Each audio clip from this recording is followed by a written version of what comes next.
Hello everyone, today in this video we will discuss how to use object eraser tool on Samsung Galaxy A36. Let's start the video. First of all, go to app library. Here click on gallery app. After click on gallery app, select picture. After select picture, if you want to use object eraser tool, click on this edit icon. After click on this edit icon, click on this four dot icon and click on object eraser. After click on object eraser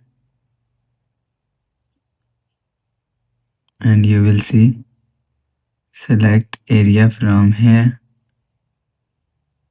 and you will see object is erase.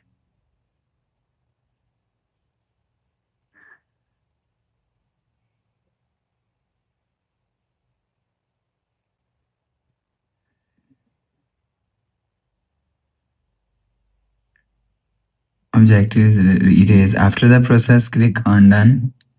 Click on save. You will see object is erased. After the process, go back to home screen. So that's how you can use object eraser tool on Samsung Galaxy A36. If you like the video, please subscribe. Thanks for watching.